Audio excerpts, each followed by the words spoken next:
Hello, Scorpio, Sun, Moon, Rising, and Venus signs. Kamusta kayo? Sana po nasa mabuti kayong kalagayan. Welcome back po sa Star Tarot. Kung bago kayo rito, welcome din kayo. Thank you for your support. I truly appreciate it. God bless you all, Scorpio. Una mensahe ninyo, Fire Guardian, ignite your passions. Ayan. So, siguro mayroong mga pagkakataon sa buhay ninyo sa ngayon wherein you will be given that opportunity, no? To express your passions, no? Kung ano man, whatever it is that makes you happy, no? So, siguro mabibigyan kayo ngayon ng pagkakataon para magawa ang mga yon. Kaya, that's really beautiful. Take advantage of that, pagkakataon. We have a star ancestor, follow the voice of your soul. Okay? Sundin mo kung ano makakapagpasaya sa'yo. Follow your bliss. Okay? Dahil in that way, no, matutuwa, no, yung soul ninyo na susundin ninyo or gagawin ninyo kung ano makakapagpasaya sa iyo. Okay? So, what else? Baka kasi dati, no, sumusunod lang kayo sa kung anong gusto ng ibang tao. Pero ngayon, maybe meron ng mga opportunity dyan na ito na yung mga gusto ninyong gawin, go for it. Diba? Sundin mo naman ngayon yung gusto mo. Sundin mo naman yung kung ano makakapagpasaya sa'yo. Wise one, grow within your current situation.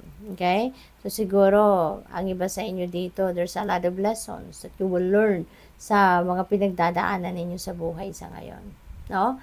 There could be challenging situations, there could be obstacles sa pinagdadaanan ng iba sa inyo sa ngayon. Kaya, marami kayong matututunan dyan. Marami kayong mapupulot, no?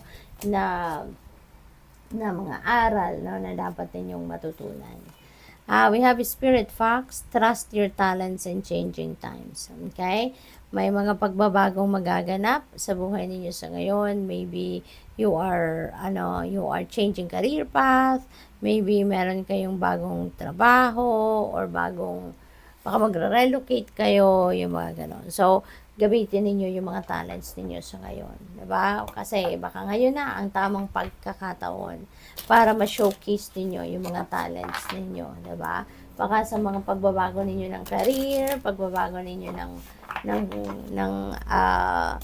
career path sa ngayon, maybe, no? Yung mga talents ninyo talaga magiging kapital ninyo dito para kayo ay maging successful dyan. Para kayo ay makapagsimula, no, ng bagong karera, ng bagong trabaho, yung ganon. Kaya good luck sa'yo.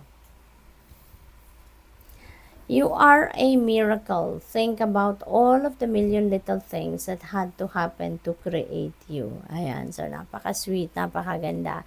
Diba? Lalahanin ninyo na you are a miracle. And siguro, yung purpose ninyo sa buhay sa ngayon is also to be a miracle to other people, no? Scorpio, siguro, siguro napaka-compassionate ninyo, siguro ito yung mission ninyo, no, na maging maging yung parang maging earth angel kayo for other people, no, na marami kayong magagawa to touch other people's lives. Marami kayong magagawa para ma-inspire mo yung mga tao sa paligid ninyo, yung mga ganon, no? Kaya kayo, siguro at some point sa buhay ninyo narinig nyo na to, no, na napagsabihan na kayo ng thank you Scorpio kasi you are a miracle to me, 'di ba? Ikaw yung naging miracle sa buhay ko.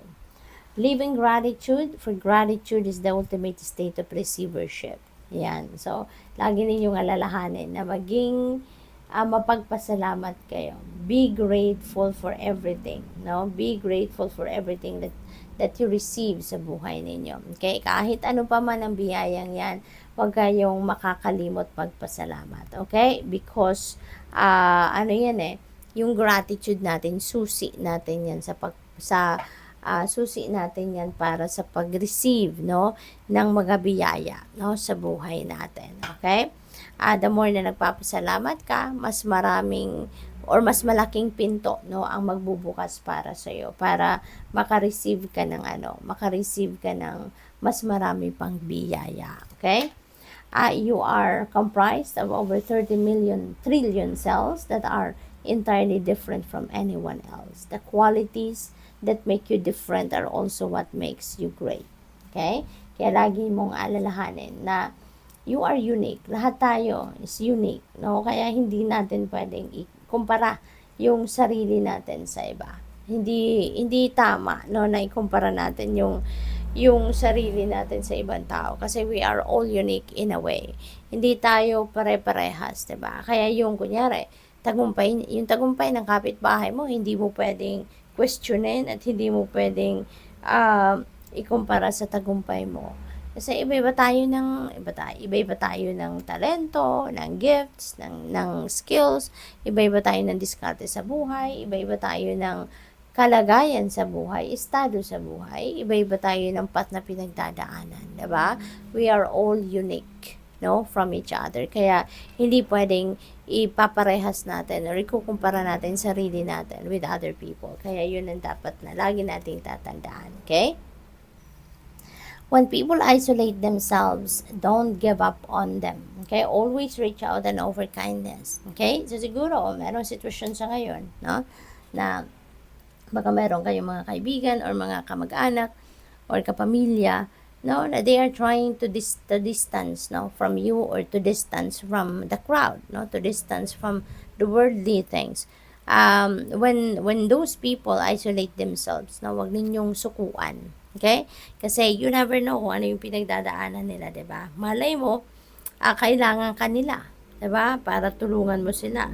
Malay mo, kailangan nila ng advice mo, 'di ba? Kaya lalapitan mo pa rin sila.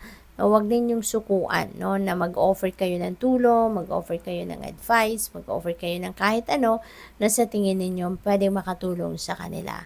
No, wag ninyong sukuan kasi baka meron din tao dyan na super low vibe, 'di ba? Dahil siguro mayroong mabigat na pinagdadaanan. So, as much as possible, no, lalo-lalo na kung mahal ninyo sa buhay yan, huwag ninyo susukuan. Babantayan pa rin ninyo, no?